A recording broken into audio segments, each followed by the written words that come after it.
கவனி, இந்த வர்க்க எண்கள்ல 1 ஸ்கொயர் ஈஸியா எழுதிடுங்க.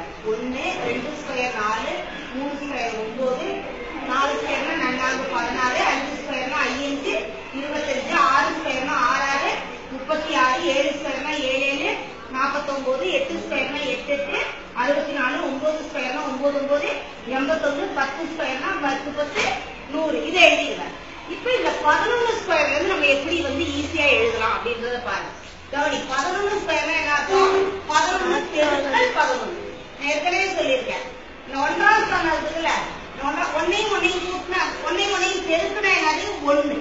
1ஐயும் பெருக்கி எழுதுற மாதிரியே அதே ஸ்தானத்தை 1ஐயும் கூட்டி எழுது 1. அடுத்தது இந்த 10ஆம் ஸ்தானம் இருக்குல்ல, அதை பெருக்கி எழுது 1. இப்ப கவனி, 12 ஸ்கொயர்னா என்ன அர்த்தம்? 12 பெருக்கல் 12. 2 4, மறுபடியும் 2 கூட்டல் 2 4, 1 13 பெருக்கல் 13, 3 9, 3 கூட்டினா 6, 1 14 ஸ்கொயர்னா 14 பெருக்கல் 14, 16 4 கூட்டினா 8. 14 6 தானே எழுதணும். அப்ப இங்க 1 இருக்குதா? 9 15 பெருக்கல் 15. இந்த 15 பெருக்கல் 15 நல்லா கவனி. இது இந்த முறையிலையும் பெருக்கலாம், இன்னொரு முறையும் இருக்கு. இந்த 5ஆல முடிஞ்சா மட்டும் கடைசியா கண்டிப்பா என்ன ஒரு 5 ஸ்கொயர் 25. 1னுடைய அடுத்த நம்பர் என்ன? 2. அப்போ 2 இது எதுக்காக சொன்னா 15 ஸ்கொயர். இதுக்குள்ள இப்ப பாரு அடுத்தது 25 ஸ்கொயர். இப்ப 5 வருதா? 5ஓட ஸ்கொயர் கண்டிப்பா எதாவது முடியும் 25. 2ஓட அடுத்த நம்பர் என்ன? 3.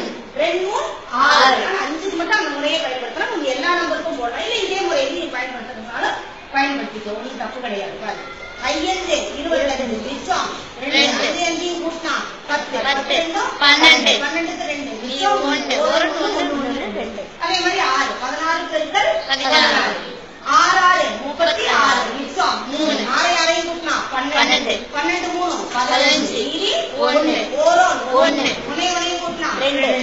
அடுத்தது 17 பெருக்கல் 17 7 49 மிச்சம் 4 7 கூட்டினா 16 14 18 மிச்சம் 1 2